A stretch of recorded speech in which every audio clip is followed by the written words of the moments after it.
What does the outdoors mean to me? The outdoors mean everything to me.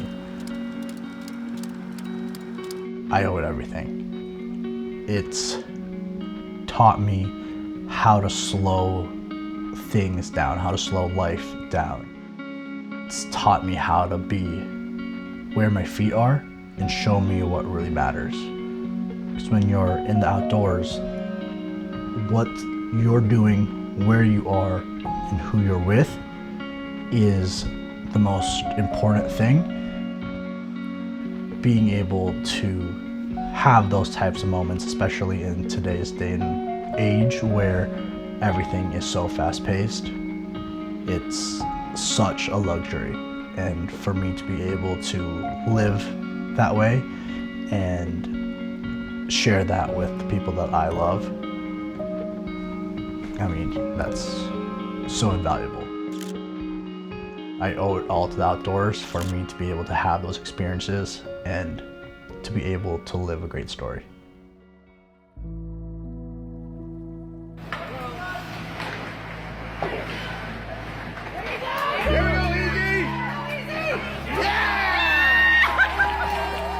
Life growing up was fast. Hunting and fishing in the outdoors was there, but hockey was king. I had hockey every single day, pretty much, for my entire childhood. You know, I had games on the weekends, practices on the weekdays, and every weekend it seemed like we were in a different city or state. So life was very fast, life was very structured. Once hockey ended, I was very confused because it was, you know, the first time in my life that I didn't have that such rigid structure of practice was going to be here, games were going to be here, and I had all this free time. I did what every high school kid did. I finished out, graduated, and planned for college and pursue what I thought was my life path of going into the health field.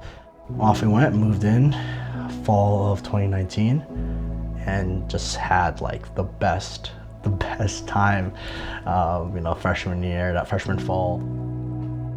And then kind of around that time frame is when, you know, going to the next semester into the next year, that's when a lot of things changed. My second semester of my freshman year was 2020. You know, that's when everything stopped. That's when everything changed. Just like for everybody else out in the world, it was really hard for my family. You know, with everything else going on, we also lost both of my step-grandparents, kind of boom, boom. And, you know, that was really tough for our family. I was extremely close with them, so it was definitely a difficult thing for myself and, you know, the rest of my family to deal with. But then, even more on top of that, you know, my dad had some health complications right around that time period that put him in a high-risk group, and that was just kind of like the kicker for him and for us to just kind of be like, hey, let's go out there and just live it, right? So he started living by this mantra of just live a great story.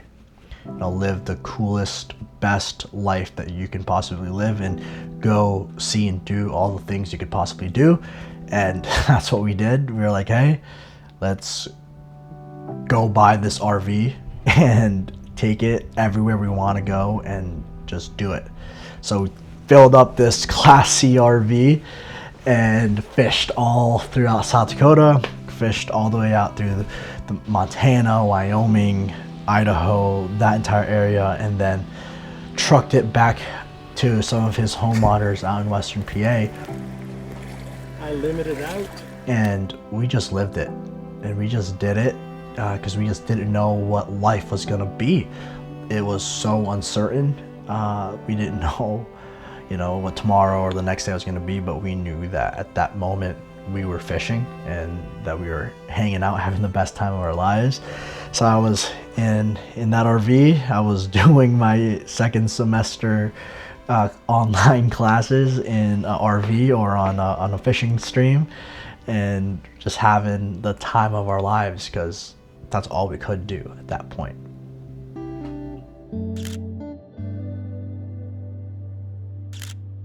That trip, the outdoors fishing, that was our escape. You know, we treated that as our escape of the world, reality, in a sense.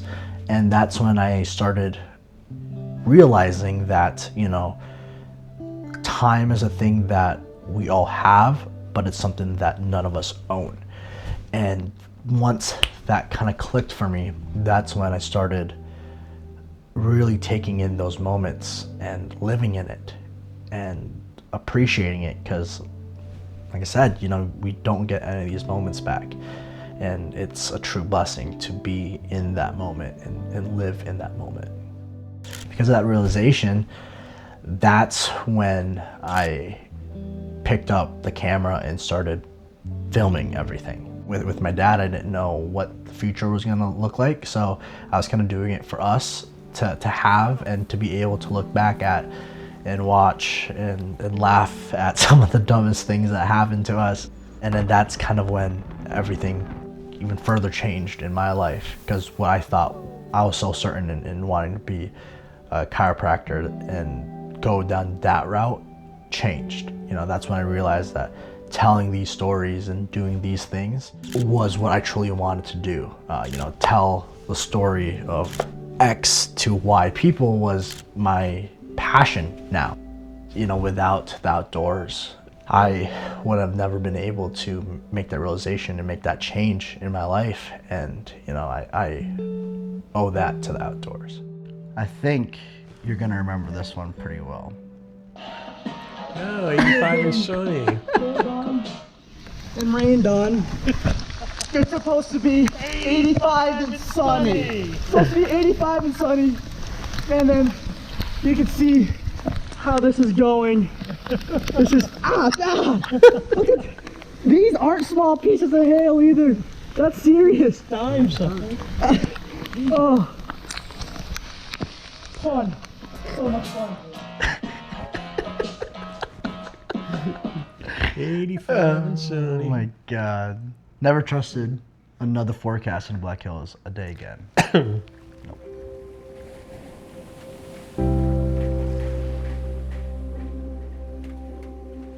Live a great story means to me, make the most out of life, see everything you can see, enjoy everything you can enjoy, and try a lot of different things, because there's so much in this world to see that a lot of people never do. A lot of people never venture from, 200 miles from their home their whole lives. And there's so much, even just in this country, you don't even have to leave the country. There's so much in this country that's unique and different. That's what Live a Great Story. It's make the most out of life. I'm not in a box. You never put me in a box. I want to see everything.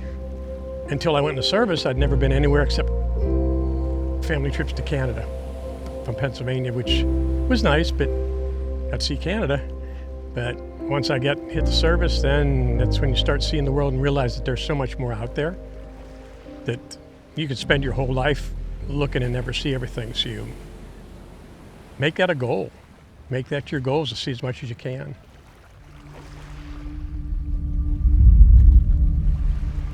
My term in service opened my eyes. I was a country boy that never really been anywhere until I went into service, and I got thrown into Vietnam, and that's an eye-opener. Not so much for the war part, but for the different cultures. Going from the United States, which is a super prosperous country, to a third world country where people are begging for food and live in cardboard boxes, basically, in tin shacks. That's a real eye-opener. So I'm very fortunate and glad that all my children get to live here, where there is plenty. You just have to work for it sometimes, but there is plenty. You're not gonna, if you starve here, it's your own damn fault. when I got home from Vietnam.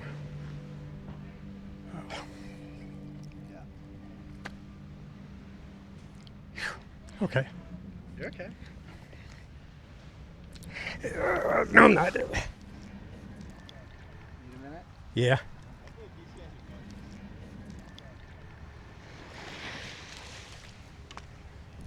I need water.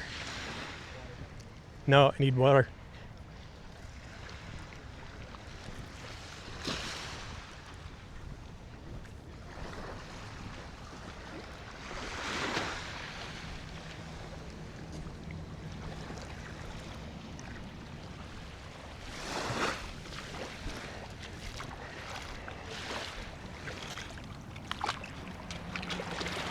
Come back here. I've always wanted my kids to go out and experience nature, hunt, fish, enjoy. When I was little, I was on my dad's hip. He took me everywhere, taught me to hunt, taught me to fish. When I got home from Vietnam, pretty tough time. So, Dad packed up the car, threw an old John boat on the roof, and we spent 2 weeks in Canada fishing trout streams and glacier lakes, and that was amazing therapy. That beat any psychiatrist in the world. My dad was pretty smart that way, but he knew how to make you unwind and relieve stress. And yeah, that Canada trip after Vietnam was just saved my life.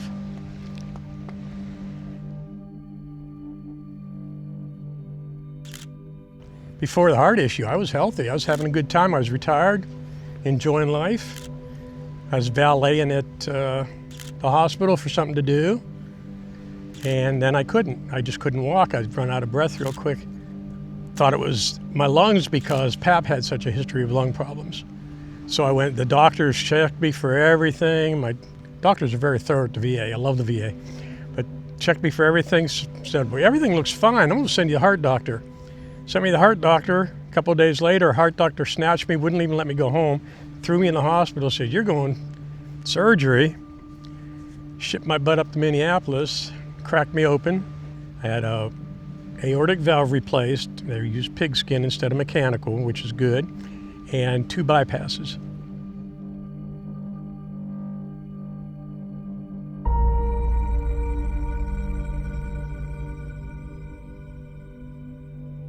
Hell. Worst pain I ever felt in my life. When you come out of that, you've had tubes down your nose, down your throat, and you cough a lot because your throat is raw. Coughing was the most painful thing I've ever experienced in my life, to cough. When you have open heart surgery, they give you pillows, special pillows that volunteers make. Sweet old ladies make them. They're shaped like hearts, and they make handmade pillows, so you can hug a pillow when you cough, because otherwise you'll pass out. It hurts so bad. So I actually had to have 2 of those pillows because I threw up all over one of them. Medicine's rough, but yeah, the first month was terrible. Second month was borderline bearable, and then it finally started but it took a year. Yeah, not fun, but I've got, in another month, I'll have 10 years of extra that I didn't have, because when the heart thing popped up, the doctor said if we hadn't caught it, it'd have been weeks, maybe a month, 2, because the valve was just quitting. It just wasn't working at all. So caught it just in time. So I've had 10 years to annoy my kids and continue to live a great story because I'm seeing the world. So it's not just the heart line. It is my heart. I wear my heart on my sleeve. It's a grenade, because my heart was ready to explode. That is the heart line. That's where I died. That's where I came back. And there's no end on here because I'm still alive. So when I die, you have to tattoo it on my hand here. when it finally croaks after, I'm going to give it about 30 years from this date and call it good. That was the idea of that. Reminds me I'm still on borrowed time, which is what this is for. But that reminds me that, hey, this is plus time. It's time I wouldn't have had. So even a bad day is better than no day. Worst day is better than no day. I tell you what, that first month out of the hospital after this, there's times I wish I'd just quit, but I've had 10 years, so. If someone hears Live a Great Story, I hope they do. I hope they take away the meaning of that phrase and make the most of their life, because you only get one shot at it. If they're talking about my story, I just hope that they see that I've done a lot and seen a lot, and it's a never-ending adventure. For each person, get out and see things. Get out and experience life. Don't live sheltered. Living sheltered is boring. Safe is boring. Get out and do some things. At the end of the day, what really matters is family, is love. Loving your family is living a life and making the most of it. Seeing everything you can, experience everything you can, try everything you can. Go jump out of an airplane. Well, I would never jump out of a perfectly good airplane, but I would parasail. Go do things, experience life. Take a chance.